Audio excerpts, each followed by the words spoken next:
It's heavy.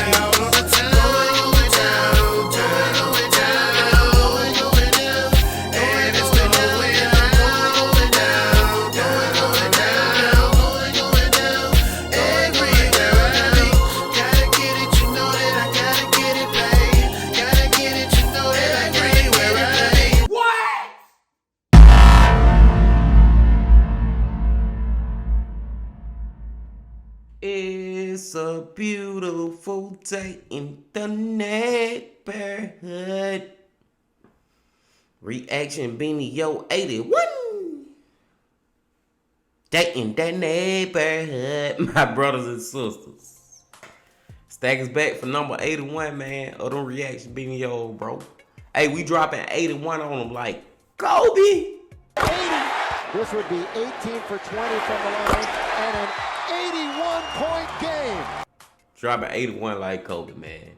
And we going to another channel, bro, that does a magnificent job with these true crime documentary stories, bro. What is the name of that channel, bro? Dire Trip. Gonna Dire Trip for this one, man. And the title of the video is The Girl Who Was Held Captive with the Bodies of Her Family. With the bodies of her family, bro. Now, do that mean, I'm thinking worst case scenario right now, but do that mean she in a room and she being held hostage, but it's like her mama dead right there, her daddy dead over there, sister, brother, auntie, uncle, cousins, whatever, bro. Is she like in a room, bro, with her family, bro, dead? Is that what going on? Cause that what it sound like, but I'm thinking worst case scenario, like I said, bro. I don't know what Dire Trip going at with this story, but we about to find out. But before we find out, my people, come on now, y'all know what y'all got to do. Get whatever you may need. Get what you need, please. Cause we finna get into it, man. Y'all ready to get into it, bro? Let's get into it.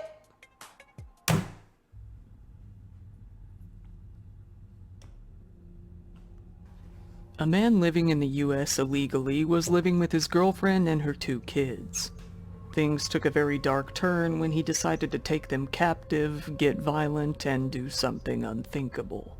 Don't sound good. I want to give a shout out to today's sponsor, Scentbird. Scentbird, y'all go fuck with Scentbird, man. Let's get past Scentbird. Y'all go fuck with them though. God damn, Dire Trip, you got a whole fucking commercial in your shit, don't it? Alright, let's take it back right here and we gonna go. This month. Using my promo code, it's only a little bit over $7. Give it a look. Today's story took place in a small town called Dadeville out in Alabama. It's a really small town, barely above 3,000 people. It's hardly on the map. So that kind of makes it the perfect place to hide out, especially if you probably don't want to be discovered like the man in today's case. This guy was a man named Jose Paulino Pascual-Reyes, a man who had already been deported once before. Without proper documentation, he had once again returned to the United States at some point. Since February, he had been living in a small mobile home out in Dadeville. He had been living with a woman that he had been dating for some time now, a woman named Sandra Vasquez Saya. She also had 2 kids, a boy and a girl. Their ages haven't been made clear, but they were both younger than 14. Yeah. Sandra was originally from Michoacan, Mexico. She and her 2 kids had entered the US from Mexico themselves back in 2017. They were able to remain after requesting asylum, but it seems that their case never came to a conclusion, so they were basically in limbo and awaiting their fate. Sandra had been living in the mobile home for quite some time with not only her kids, but some other people as well. Judging by some traffic tickets she'd gotten previously, it was pretty evident that she'd been at that address for quite some time. It seems likely that Jose had moved in with her at some point after they had gotten together. Then, one night on June 24th, Jose completely snapped. It isn't known how or why, but he chose to end the life of his girlfriend. He did so by smothering her with a pillow. Then he turned to her son. He punched him and kicked him until there was no more life left in him. Bro, it's one thing to murder her, your girlfriend. That's fucked up. But why they gotta go to the kids, bro? Why y'all got to fuck with the children, bro? That's when it just like, you been crossed the line by committing murder, but bro, the kids, bro. Oh, man. He then took the both of them, grabbed some cutlery, and divided their bodies up into small pieces at the joints. He then hid them somewhere in the mobile home, unbeknownst to everyone else. The only person left was Sandra's daughter, who we will call Jane. Jane was taken and held captive by Jose shortly after he murdered her mother and brother. It still isn't known whether or not she knew about the murders at this time. She was held hostage against her will. Jose restrained her to the bedpost of his bed for roughly a week. During this time, he forced himself on her over and over again, doing whatever he wanted to her. Nasty fuckers. This lasted for a whole 10 grueling days. Throughout the whole ordeal, Jane was kept in what the police have called a drug state. She was constantly force-fed drugs and alcohol, all while being hit over the head repeatedly. In her state, she had very little fight left in her. For a while, that is. Somehow, nobody else in the home had any idea that this was happening. At least they claim not to. None of them ever came forward with any information. Then, after 10 days, Jose left to go work at a construction site out in Auburn. It was at this point that Jane got the resolve to escape. She started chewing away at the restraints on her arms, biting and gnawing at them until she broke free and damaged her braces while doing so. After biting off the restraints on her arms, she was able to free her legs as well. She then broke out of the home and took off down the road, likely still pretty drugged. People spotted her on the driveway outside of her mobile home that Monday morning, but she didn't stop there. She kept running down the road. Eventually, at around 8:30 a.m., she was spotted by a truck driver wandering down 3547 County Road 34, basically out in the middle of nowhere, but still pretty near her home. The driver pulled over to check on her and immediately noticed the restraint marks on her wrist and her broken braces. He picked her up and called the police immediately. Shortly after, Jane was taken into the hospital to be treated for her injuries. After not too long, she was doing well. Once she got her medical attention, she was put into the custody of child welfare officials. The police described her as a hero, but they refused to elaborate too much on her case. As harrowing as her story was, they figured they might jeopardize the investigation too early or possibly even leak out the identity of who she was. In addition to not revealing her identity, the police also didn't reveal a motive for the case.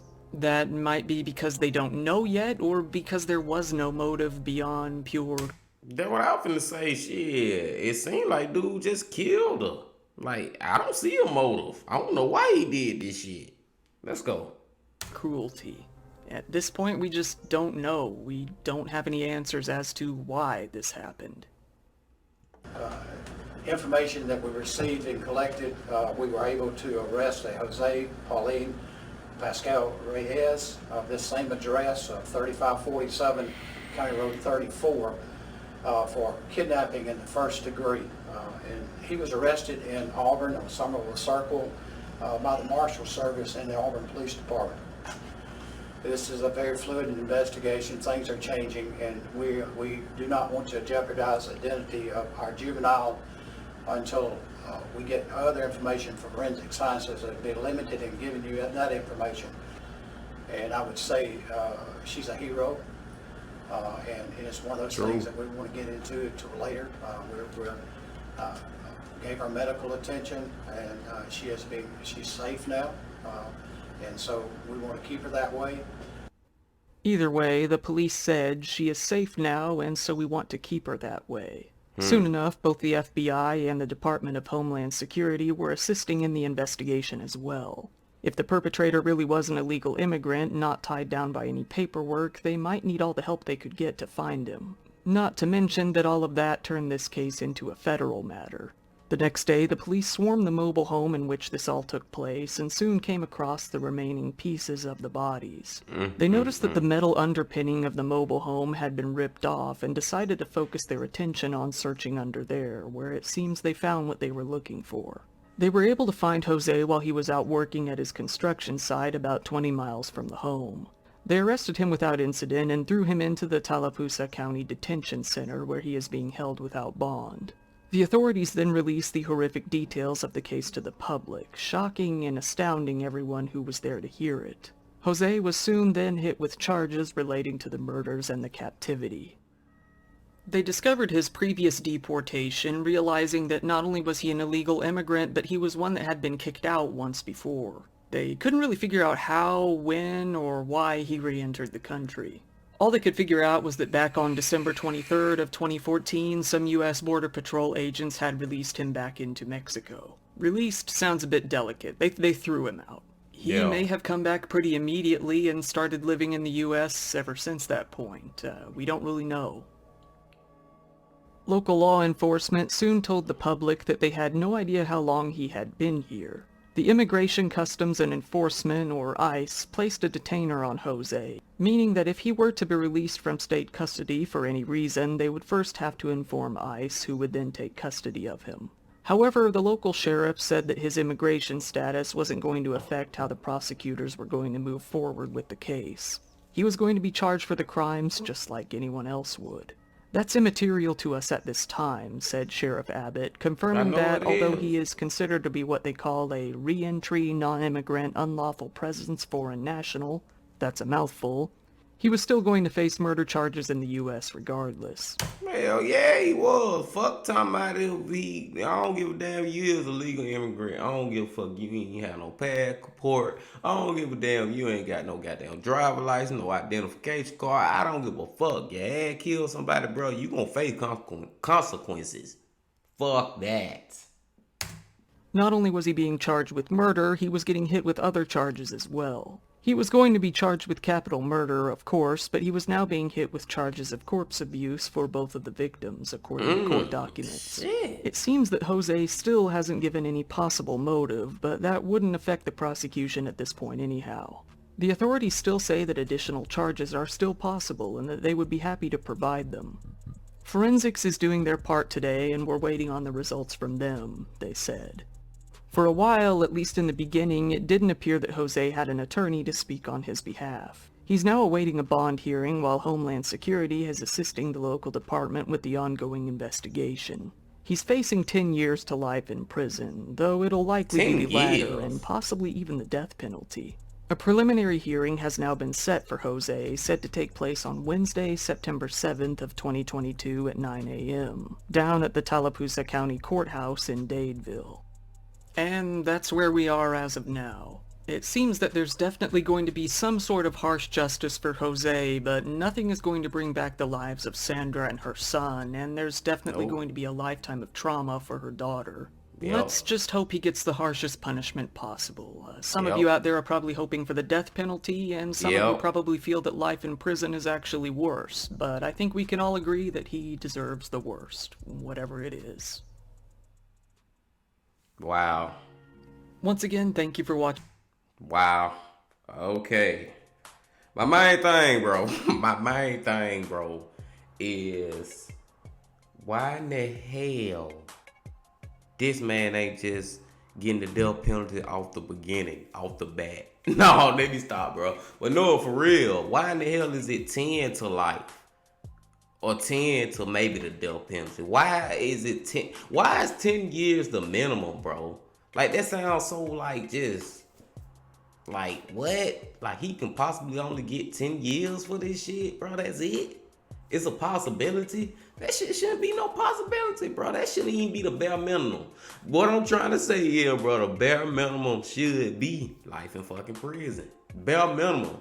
Death penalty, like, that, hey, that's just how I weigh in these situations.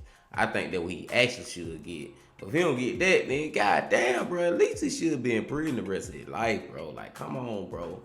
And the other thing, bro, is I'm just sitting back, like, and I don't know. Maybe we'll find out later, you know, y'all, we keep following the story or whatever. Why did he do this?